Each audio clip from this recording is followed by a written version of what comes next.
Good afternoon, everyone. I am Anna Foster, President and CEO of a Maven's World lifestyle brand.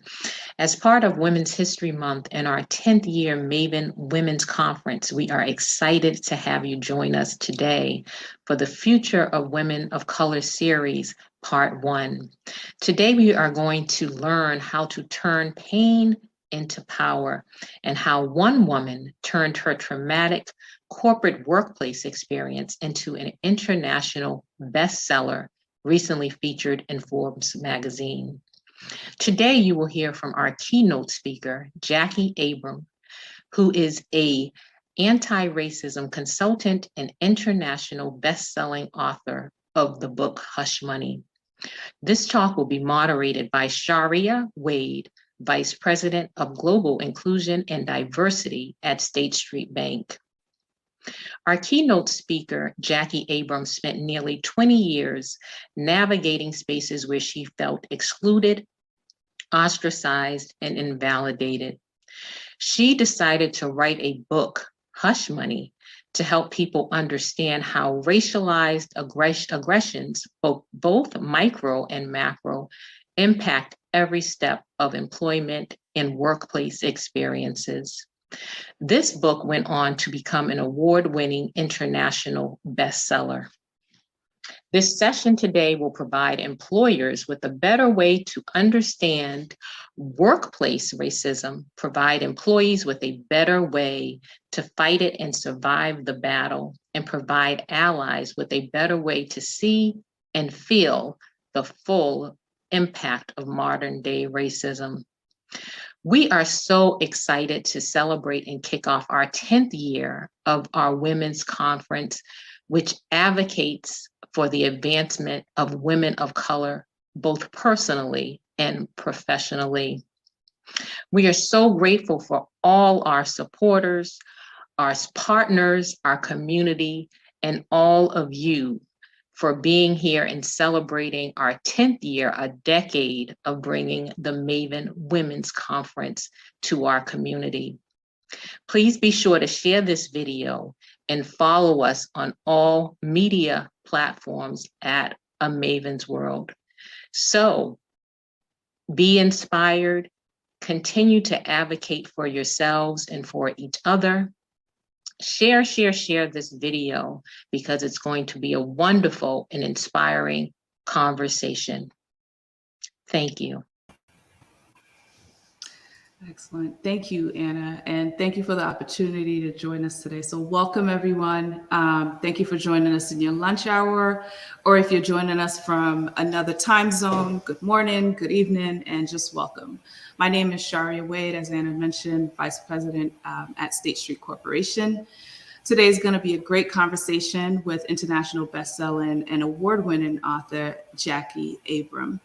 I'm just going to share a little brief piece about her bio, and then we'll have Jacquie join us in the conversation. So before Jacquie began her journey as an author and DEI and anti-racism consultant, she had a career in higher education that she was very good at and she enjoyed. A career that paid her a lucrative income, which as a single mother of 2 girls was the only income that allowed her to not only provide for her family, but also pay her bills. A career that spanned nearly 2 decades and by any measure should have been a successful one. But it wasn't. And because throughout her career, she experienced racism in the workplace, not the kind that you see in a lot of movies, books, or TV shows, but the racism that was not overt or easily spotted, but the kind of racism that was covert, hidden, and harder to prove. And so with that being said, I would like to have Jacquie join us and get started on the conversation. Hi, thank you so much for having me. Hi, Jacquie. So great to meet you. It's an honor and a pleasure for you joining us today. And I guess my first question, just tell us a little bit more about yourself, right? And why did you write this book? Excellent. So, as you mentioned, my name is Jacquie Abram. I am the author of this book. It's an international best-selling and award-winning book called Hush Money: How One Woman Proved Systemic Racism in Her Workplace and Kept Her Job. And, as you mentioned, my background is actually in higher education. But, as people hear me speak, one of the things I'm finding people are most surprised with is the fact that I'm actually not a writer. Writing a book was something I never wanted to do. I never planned to do. It wasn't in my career path, and I honestly really never thought about, because my background in higher education is in finance. Okay, I'm a number cruncher. I'm not a writer. Um, but I was inspired to write this book with my daughters, after my lucrative career in higher education, as you mentioned, which spanned nearly 2 decades. So you're talking about almost 20 years. Mhm. I would be ambitious. I was exceptional at my job. I enjoyed my job. And because of that ambition and the outstanding way that I performed my job, I was always quick to climb that corporate ladder, okay? Mhm. But here's what would happen. As I would climb that corporate ladder based on my skills and my abilities, someone in the organization, maybe they weren't there when I started, but they're there now, and they would notice me because I'm a woman of color. Mhm. And this person who's noticing me happens to be a racist person. And so when they notice me, they target me. Mm. Okay. And before I know it, that ladder that I'm climbing up on, when they pull that rug from under me, Sharhea, Mm. me and that ladder, we come crashing down. Okay. Mm. Mhm. Now, I am the type of woman, I come from a long line of courageous, gracious, women who, didn't want to have to be strong, but really had no That's choice to be strong. yeah. That's the cloth that I'm cut from, okay? And so, the first time this happened to me, I lost everything, because when that rug is pulled from under you, you lose everything that you've accumulated. Mm. But you have children, you have a family, you've got to pick yourself back up and try again. So, you go to a new organization. You are still ambitious. You are still exceptional at your job. You are still very good at it. Mm. You start climbing the ladder there because your skills speak for themselves. And then what happens is you were black over here, and guess what? You're still black. And so someone in the organization who happens to be a leader, they are in a position of power and influence. They notice you, and then they target you again. Mm. And before you know it, your career is being derailed. Mhm. And that ladder that you're on and you come crashing down again. Again and again.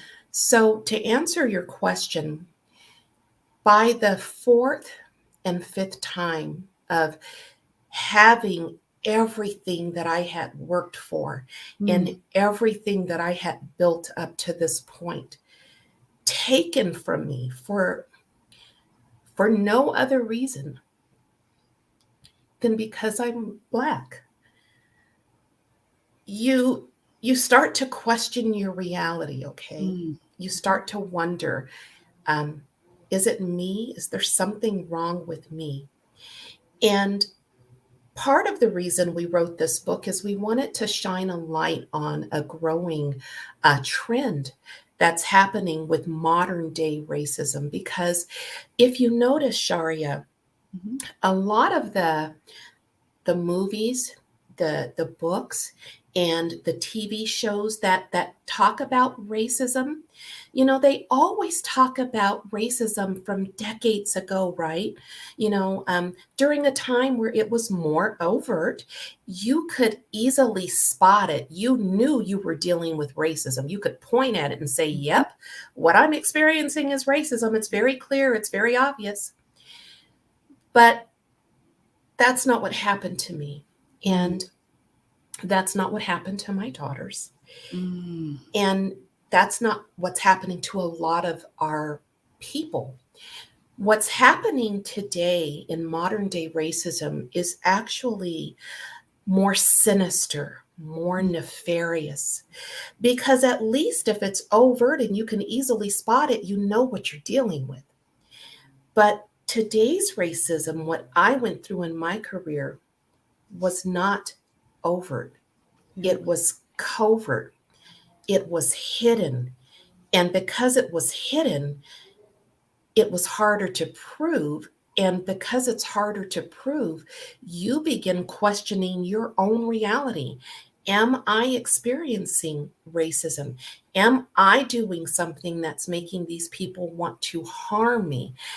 Is there something I could do differently that would make them want to stop targeting me? And so you begin to question your own sanity. And I'll tell you, the reason I say covert racism is more nefarious and more sinister is because, Sharhea, as I was having my career stripped away repeatedly, okay, because racism is not a one-time thing that happens to us. You know, people think it, but it's not true. Because it happens so often, you find yourself psychologically damaged. And you start experiencing trauma, mental trauma. And so for me, Sharhea, I wanted to kill my boss. And I'm not saying that to be funny, okay? I know. I wanted to kill my boss. And so that was one of the motivating factors that inspired me and my daughters to write this book, is because we wanted to not only help our people, our women of color, validate what they're experiencing, to know, you know, this is not in your head. This is something that is really happening to you. We wanted to give them that validation, but we also wanted to give them a solution, a way that they could actually do something that most of our people can't do. Fight back. Fight back and survive that battle. You know, win the war and keep your job if you so desire. Because as I said, you know, a lot of times we run from this job going to the next job. But as I always say, you were Black over here, and guess what? You're going to be Black over here. That's right. All right. Thank you, Jackie, for sharing that. And really excited to even dig a little bit more into the book as we go through this conversation. And, you know, you just brought up the fact that, you know, covert is more sinister, right? And overt. So can you give us just a couple examples that you might have laid out in the book, but then also just things that you're going through even now still, that you will describe as overt and covert racism? Okay. So a lot of times when you are dealing with covert racism, like I said, it's hidden. You can't easily spot it. And so I'm going to talk to you a little bit about my book, but I'm also going to use my lived experiences together with what I'm going to describe for you in my book, okay? So my book takes place in higher education at a for-profit college. And as you know, when you are dealing with a college system, you know, they typically have multiple campuses, okay? So in a college system, you're going to have duplicate positions in each one of these campuses, okay?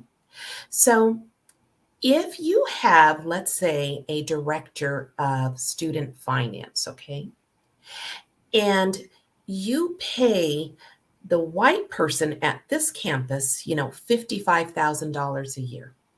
And then you also hire a Black director of student finance, and you pay that person $20,000 a year. So there's a big pay gap. Okay. Well, you could categorize this as either overt or covert, because it's only covert if this person doesn't realize they're being underpaid. Okay. But one of the things that has happened in modern day employment is that, people are open with sharing their salaries. There was a time where it was taboo to share salary information, but now people are actually very open with sharing their salaries. Okay. So, regardless of whether you take this scenario and you classify it as overt or covert, at the end of the day, if this Black person over here raises red flags and an investigation ensues, you could easily prove that this person is being paid less than this person by looking at payroll records, right? I mean, because the payroll records are going to show you, it's very easy to spot, okay, there's obviously a gap here. So, as I mentioned, modern day racism has morphed into this hidden way of targeting you in a way that you can't prove it. So we're going to use that same example. Okay. You've got a college system. You've hired 2 directors of student finance, a white person and a Black person. So for the white person, you are going to give them a stellar training. You're going to provide them with the information that they need that is vital to their job. All the details about that position, that's included in that robust information that you're providing. You're going to set them up with the right resources they need to perform that job. You're going to give them the right tools that they need to perform their job.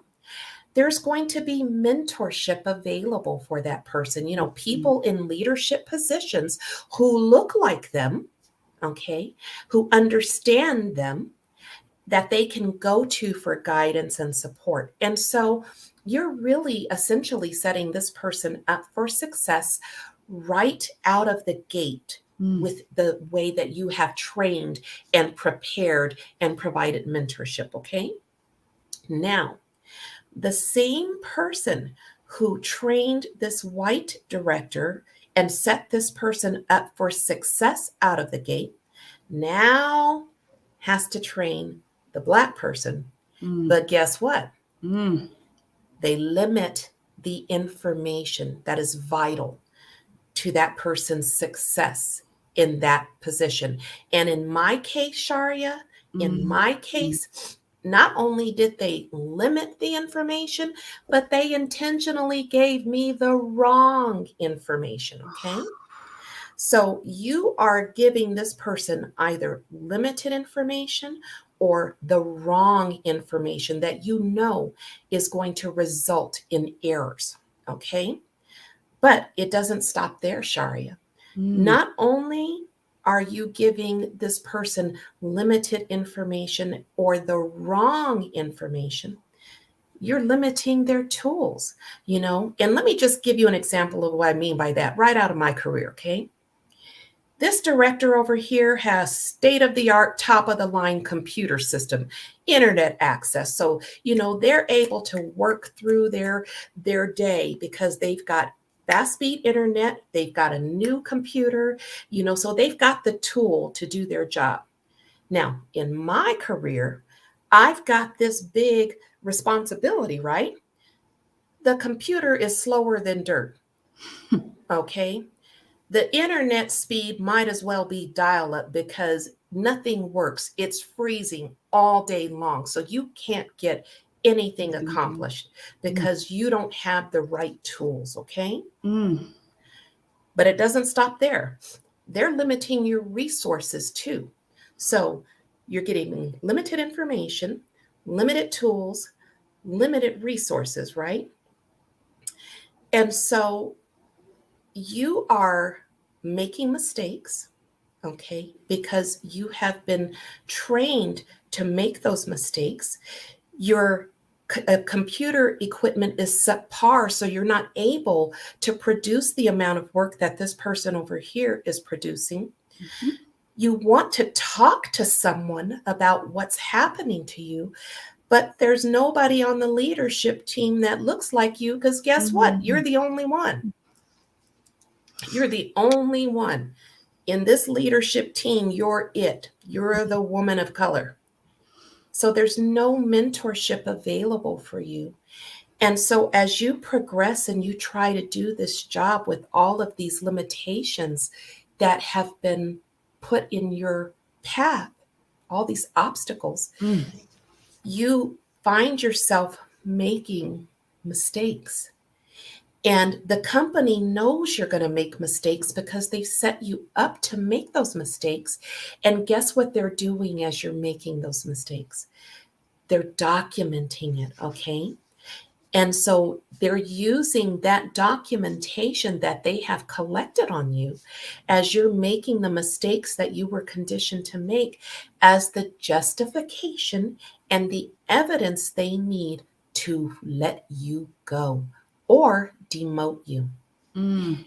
And you are dumbfounded. You have absolutely no idea how you're making all of these mistakes, because you know in your heart and in your soul that you did everything that you were trained to do.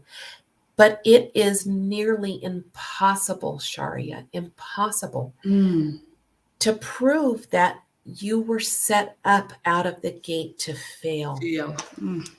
Does that make sense? That makes so much sense, right? Like, Yes. I mean, I haven't seen the comments, but I'm pretty sure everyone is shaking their head saying, I'm probably experiencing that right now and don't even know it. And so really valuable information to think about, especially around the resources and the tools and, you know, seeing what your peers are looking like when we're talking about those two things in particular, and to know that they gave you the wrong training, you know, in your experience is just, you know, don't even make sense, right? Because you would think in a bigger institution that you're working in that there is some kind of equitable training process, onboarding process that would exist, right? And so that's very disappointing to even hear about that type of experience. But Sharhea, let me just give you one more example if we have time. Yep, go ahead. Okay, so, you know, because I really want people who are listening today to understand that what you have experienced, what you are experiencing, is not in your head. So I passionately refer to this example as the Black workhorse. Have you ever heard that term before? Yes, I have. Okay. So, okay. As I mentioned, you know, employers who tolerate racism, okay? Employers who tolerate them, they have leaders on their team who are covertly, hiddenly racist, and they are using that racism to target the women of color and the people of color to derail their careers, okay? But as I already explained, you know, if you are having differences in pay, you know, regardless of whether you classify that as overt or covert, bottom line is that can be easily proven through payroll records. So organizations who tolerate racism have actually gotten smart, and they've come up with a hidden way to get you, okay? So let me just paint another picture right out of my book, and actually right out of my career. You are a Black person, okay? You are working for this organization. You are good at your job. Maybe you're like me and you were exceptional at your job, okay? But you get hired to be the director of student finance, okay? And during the onboarding process, when they go over your job description with you, Sharhea, they say, okay, I want you to look at this job description, and here's all the duties that we expect you to perform. Now, I want you, Sharhea, okay, to pay really close attention to that last bullet on that job description that says you're going to do all these duties and all other duties as assigned. Yes. Okay. So you are now doing your job, but as the months go by, you're noticing that in addition to these duties that were listed in your job description, you've now got this additional job added to your plate, these extra duties added to your plate, these extra duties added to your plate. And before you know it, Sharhea, your workload is so heavy that your back is about to break, or you fall to your knees because you are finding yourself working 70, 80 hours a week trying to keep up with this workload, which is the equivalent of, 2, 3, sometimes 4 people. You're not getting paid for all this extra work. Okay, you're not getting an additional salary for all this extra work, but you are expected to perform it. This is why you see a lot of women of color, always staying behind after the workday ends and everybody else gets to go home, working these late nights, trying to get work done at home, taking away from their family to try to keep up with this workload. Because if you don't keep up with this workload that has been piled on you, you are going to be written up, because now these expectations are part of you, and the organization is going to get their money's worth out of you. Okay. Because to them, you are dehumanized. You can carry a load that no other human can carry, because you're a Black workhorse. You are designed to be able to work harder and more and faster. I mean, so many dimes that you just dropped just now, Jacquie, because and that's actually lead into the next question that I have. Is like a little bit of a two-part. Because what you've just described is part of the trauma, right? So yes. What types of racial trauma did you suffer? We talked a little bit here, but like, have you healed from those trauma? And even talk a little bit if this book helped you heal too. So if you can lead us to that. So I'll let you talk about that. All right. And I'm going to try really hard. Yeah. Not to get emotional. But it's an emotional one, so. It is. So as you can tell, I have not fully healed. But let me just try to help you understand why. I liken what happened to me, and honestly what happens to so many of our people, to what happened to George Floyd, honestly. And let me just explain to you why I say that. If you remember the brutal murder of George Floyd, he was brutally murdered by a racist police officer, Derek Chauvin. But Sharhea, here's the thing. When Derek Chauvin carried out the act of killing George in his community, he was not alone. He had help. Okay. There were 3 other police officers on that scene. Okay. There was a police officer who was standing, who had created a wall, a barrier between Derek Chauvin as he was in the act of killing George in his community, and the people on the sidewalk who were watching in horror. I mean, they're actually watching a murder being committed. They're watching this man be killed in his community. Now, if you stop for a second and you think about the people on the sidewalk, many of them were screaming out in horror. They knew what was happening in front of their eyes was wrong. They knew they wanted to do something. They were crying out, stop. They wanted to be helpful, but because of this authority, this barrier, this wall of protection, okay, who is a person of authority that is between these people over here who are watching and they know it's wrong, but they're being forced to watch, and Derek Chauvin, as he's in the act of killing George, they couldn't intervene. They were afraid. They were fearful of what might happen to them if they bum rushed him and stopped him, for example. Okay. So they just stood there and cried out and knew it was wrong, but could do nothing to prevent it. Now, in addition to this police officer who has created this barrier here, there were two other officers, okay? One was physically holding George's legs down. He's got his body weight on him, okay? There is another police officer who has his knee in George's back.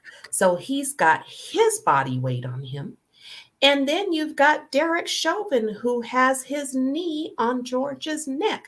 So there are a total of 1, 2, 3 people, all rendering this man completely powerless and helpless to protect himself and to save his life. Okay.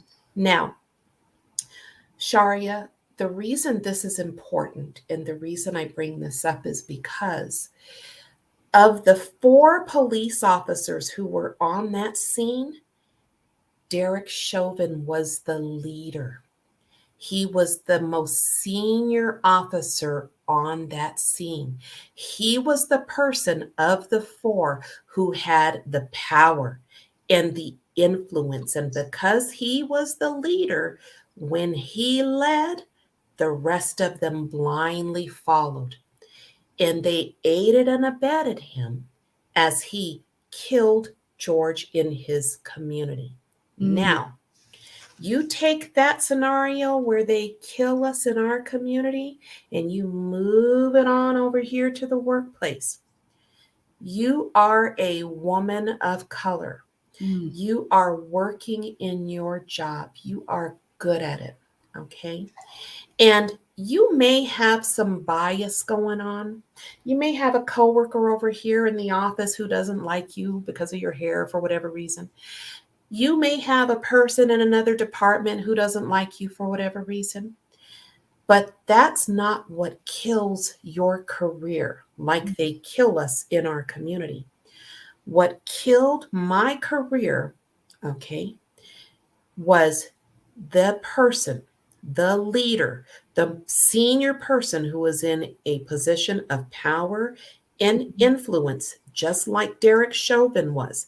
They are a leader in that organization who has the same biases that these other people have, but the difference is this person has the power, the authority, and the influence to put actions behind his bias.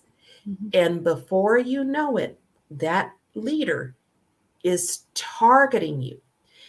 And because of their power, authority, and influence in this organization, they inspire others in the organization to conspire with them. And before you know it, you, the woman of color, are not dealing with one person who is killing your career. You are dealing with people. There is a conspiracy going on, and they're all aiding and abetting this leader to kill your career in the workplace. Like they kill us in our community, both scenarios end in different types of death. And one of these people in the organization that this leader has inspired to conspire with them works in HR, Sharhea, works in HR. You know, you get straight talk from me. No sugar added. Yeah. I always warn people, you're going to get it straight when I you invite mean- me to speak. I mean, this is what we were asking for. So, and we knew that once we were looking at your book. And so, another question, I'm going to flip just a little bit and talk a little bit some of the solutions, Yes. right? And one of the topic is about DEI trainings. They've been around for decades. We just talked about biases on even whatever is a conscious or unconscious, whatever those are. This is talking about biases, trainings, so why are people of color still experiencing that? And I think you talked a little bit earlier too about how it's changing, right? Yes. So definitely if you can just build a little bit on some of the solutions and why trainings haven't worked. So one of the reasons my book is spreading around the globe right now, and before I answer that question directly, let me just tell you a little bit about this book here. Mm-hmm. So I wrote this book from a place of pain after my career in higher education was killed by racists, and I wrote it with my daughter. And as I mentioned, we're not writers, but we couldn't get a publisher to take interest in our book.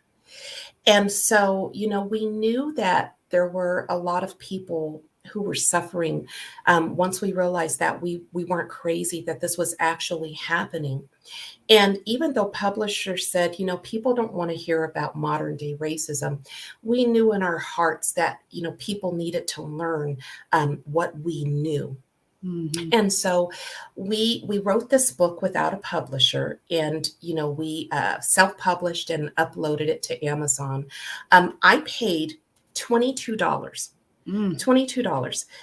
to get this cover made. I found someone to do it for us for $22, and then I literally just piled the books in the trunk of my car and started selling this book at parks to women of color and to people of color, and anyone who was interested in learning more about what we experience working while Black.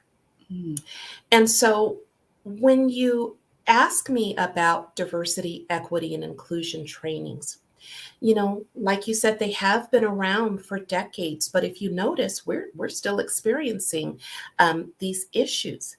And the reason I feel that DEI trainings really haven't been as effective as they could be is because, number one, the trainings tend to focus on a small snippet of what's happening. Usually something very overt and something that is exclusively limited to what's happening to that person in the workplace. But if you have someone on your team, in a leadership position in your organization, who fundamentally believes at their core that what they are doing is okay, you're not going to be able to change their hearts and minds without putting the human factor back into racism. Because, as I mentioned, one of the first things that happens to you when you are a victim of racism is you become dehumanized. Mm-hmm. And so if you don't include the racial trauma piece, and in my 20 years, every DEI training that I was either a participant in or that I was involved in with the committee, no one ever wanted to include the racial trauma component that shows the human side of racism. Because let me just tell you something, Sharhea. Mm-hmm. When you are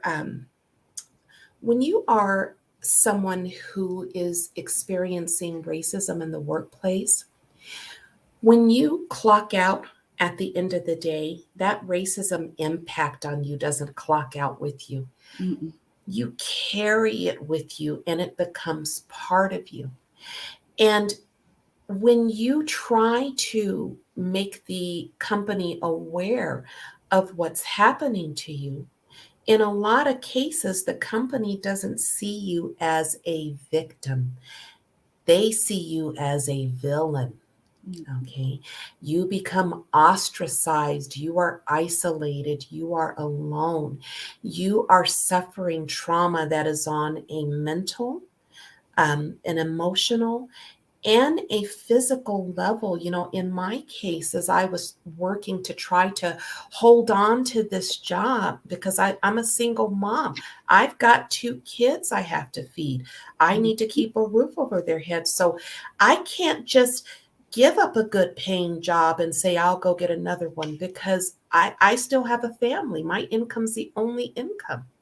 So you are living and working in pure hell trying to hold on to this job, and you're experiencing trauma. So in my case, I gained an enormous amount of weight in a very short period of time, just as my body was trying to deal with the enormous amount of stress that I was under. My hair was falling out. So that tells you, you're experiencing and anxiety and stress levels that are very high, but you still have to perform. Okay. And in addition to that, you are dealing with the world around you as you're, hearing about the Breonna Taylors and, the Trayvon Martins and the George Floyds. And you still have to show up to work every day, put on that smile and pretend like what's happening around you doesn't exist. And so you're experiencing trauma, and the DEI trainings never reflect that.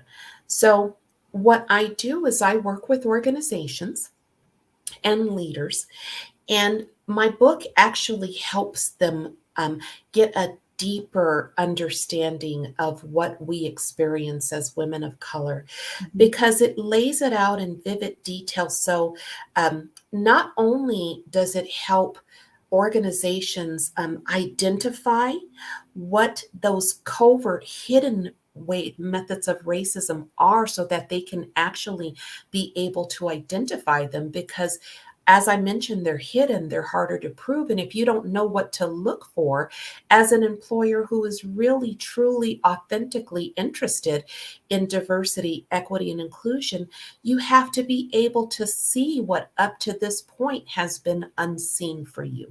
Does that make sense? That totally makes sense. Absolutely. And Jacquie, a couple of things that you brought up is exactly why I got into this field. I mean, I started in March 2020, in the middle of the pandemic. And obviously all of these things came to light in a different way, and make sure that it was very visible for a lot of people.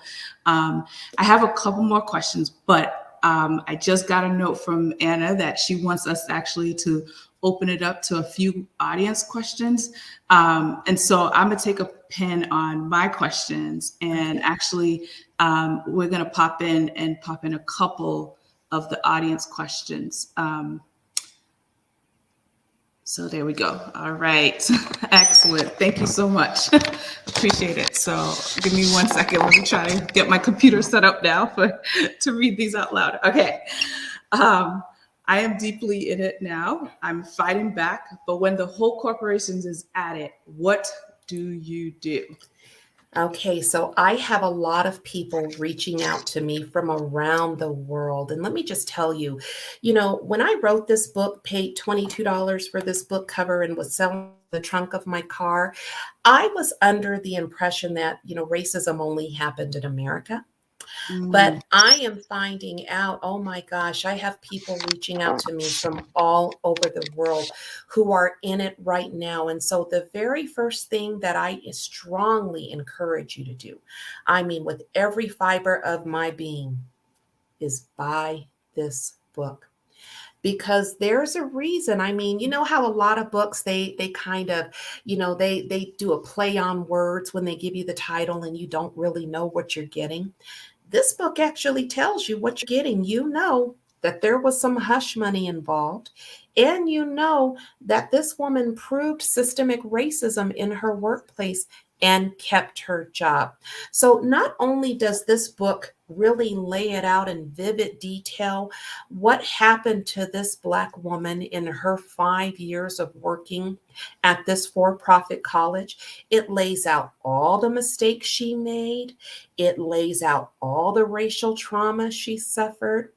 But then it tells you how she was able to learn from her mistakes and start fighting back on a covert, hidden level in a way that the organization could not see, could not figure out. So let me just give you an example of that. One of the chapters in my book is called The E in Email Stands for Evidence. And so what you learn through following, my protagonist's name is Ebony. What you learn when you follow Ebony in her 5-year journey is you learn how she created weapons of war. She created an arsenal that she would use to covertly fight back without the company realizing what she was doing. One of those weapons she created was she weaponized email. And so let me just tell you what that looks like. A lot of times, we go into our jobs and we're good at it, and people give us a lot of verbal compliments. We get, compliments, Sharhea, great job on that presentation you gave yesterday, but everything's verbal. And you know that once you are targeted by a leader in that organization and they begin derailing and unraveling your career, one of the first things that happens to you, in addition to being dehumanized, is they paint you as an incompetent employee. You were doing a great job up to this point, but now all of a sudden you are the worst employee on the planet. You are bad at your job.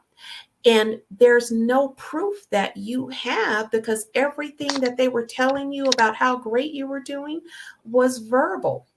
So one of the ways that she weaponized email, and this is just one of many things she did, was she said, okay, I need tangible evidence if I'm going to prove that I'm doing a great job. So along the way, let's just say me and someone named Mary is walking down the hall together. And Mary says, Ebony, you did a great job on that presentation. The moment that compliment rolls from her lips, Ebony almost freezes in her tracks. And she says, thank you. And then she runs back to her office and she opens up her email. In the subject, she puts thank you. And in the body, she says, Mary, thank you for that compliment you just gave me in the hallway about the excellent presentation I did. I appreciate you. Now, why is that important? Because now when the racist gets hired or the racist leader starts targeting you and painting this picture that you're incompetent, you've got a stack of emails that proves that on this day at this time, I was doing a great job. Okay. So that's just one way that she weaponized email, and she created a weapon. Now, let me tell you what a lot of our people do. This is a big mistake that so many of our people do. And it shows you what to do in my book. Okay. Oftentimes when we are experiencing racism, the trauma is so severe that, you find yourself emotionally, physically, and mentally traumatized and exhausted. And so many of our people use medical leave, okay, FMLA. So they will go on FMLA because they need a break from this environment. And they hope that when they return to work, things will have calmed down and they can, regroup and kind of have a fresh restart. But that's not what happens. When you go on FMLA, it only pauses the racism. Okay. Mhm. Because while you're on FMLA, they're still setting you up. They're now creating things, they're now deleting things, they're now limiting things.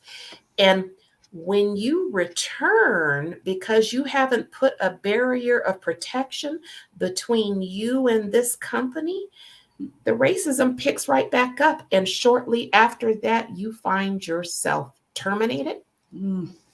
or demoted. Mm. So, what my book does is it teaches you how to take that FMLA, okay, use it to your advantage and create a wall, a barrier between you and that organization so that when you return to work, they are afraid to touch you.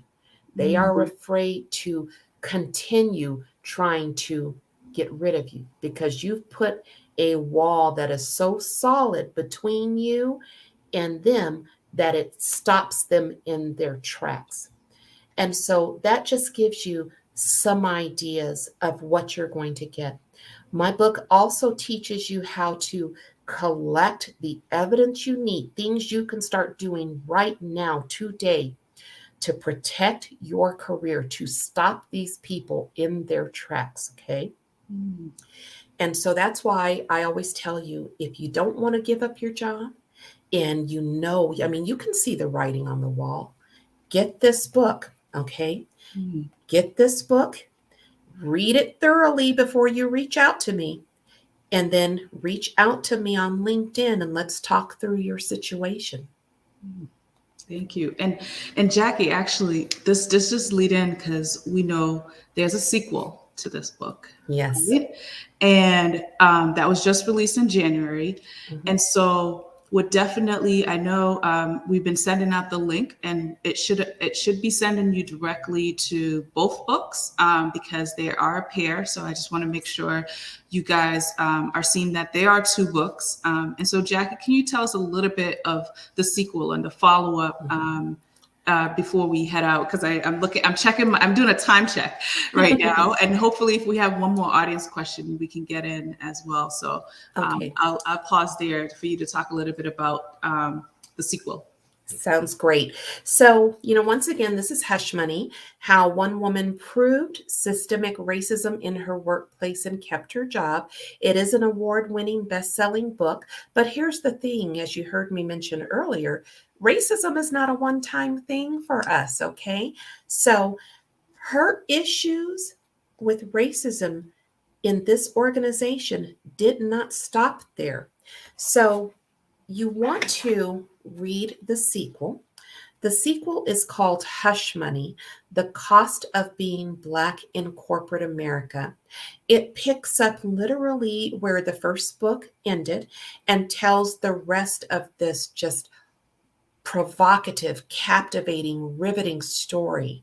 And, it's funny because, some people will buy book one to make sure that they like it before they will buy book two. But, someone reached out to me yesterday and she said, I'm literally stalking the Amazon driver because I need the second book.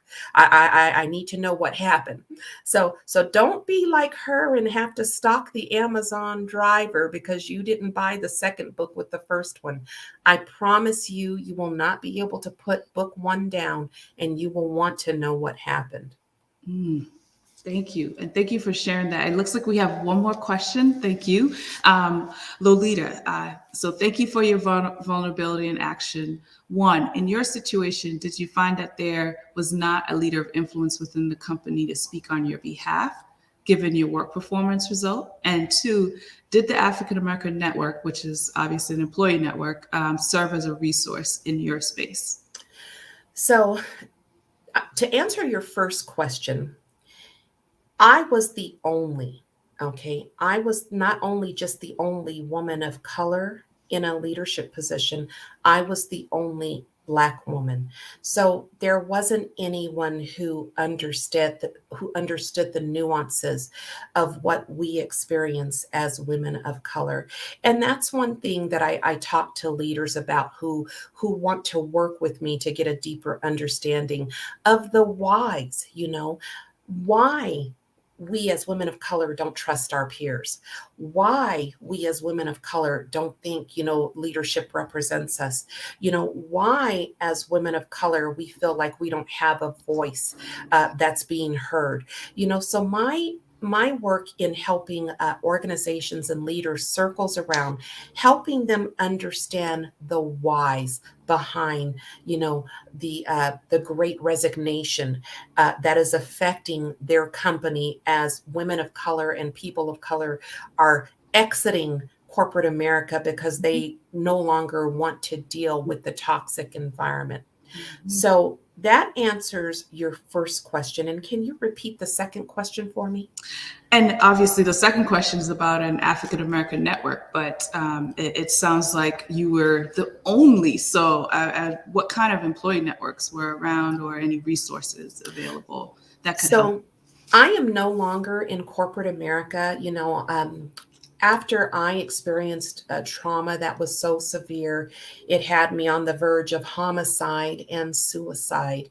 I decided that I could not continue working in corporate America. So I have not worked in corporate America. And instead, I took the pain and the suffering and used it to add depth to the writing of these books that I've laid out for you. But I can tell you that in my time in corporate America, they did not have employee resource groups. That didn't really become a really big deal until after the world witnessed the murder of George Floyd. And that's when I started hearing this term popping up more and more. So now there are lots of employee resource groups. But again, those weren't available, in my 20 years working in higher education. Excellent. Well, thank you. I'm looking at the time. It looks like I have a couple more minutes. So I'm gonna try to get one more question in, and I know we kind of. I want to go back to trauma. I know we talked a little bit about it, but I do want to go back to trauma a little bit and just talk, as you're writing these books with your daughter, as you're talking about all these experiences, has this helped you healed, right?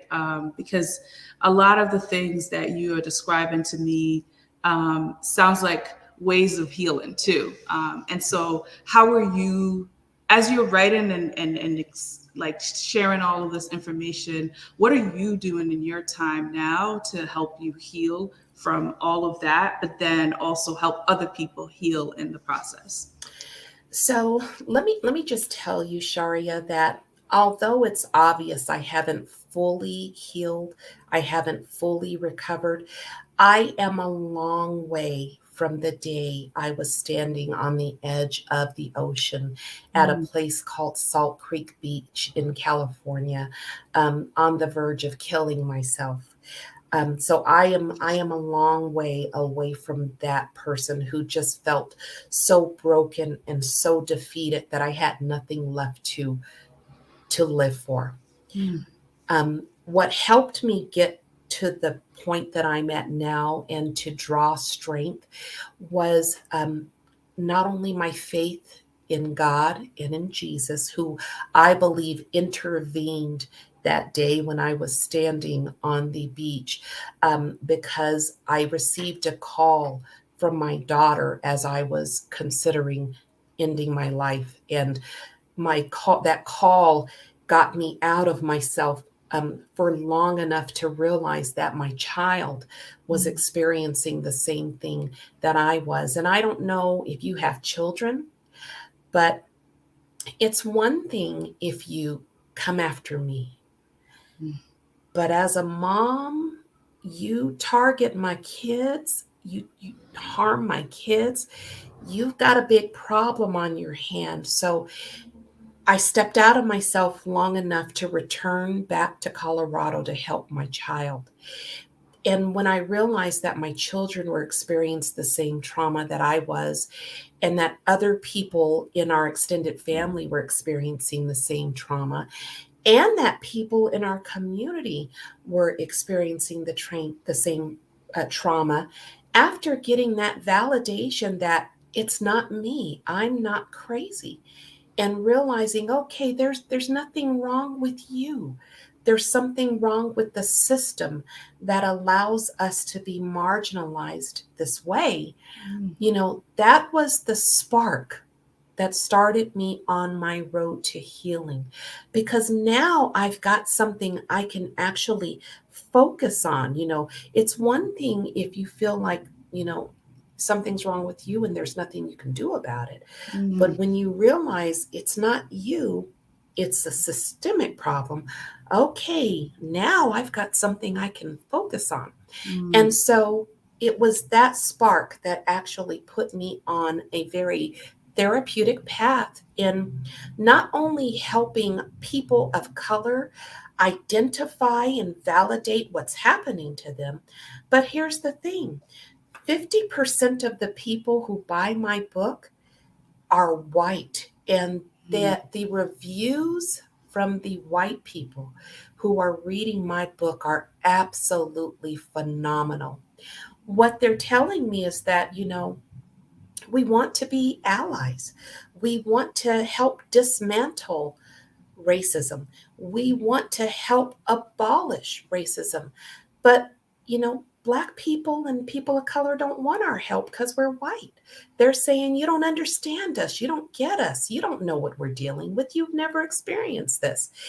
And so what my book does for the white person is it actually puts them into the shoes of a racial discrimination victim, and they are able to see and smell and feel her circumstances, just like Vice President Kamala Harris said you have to do, in a real and authentic way so they can understand it.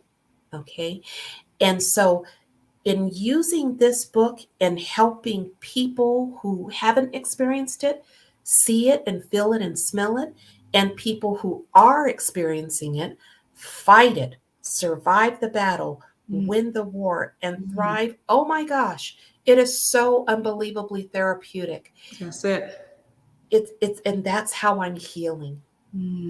Thank you. Thank you. Thank you. Thank you. Thank you so much, Jacquie, for sharing.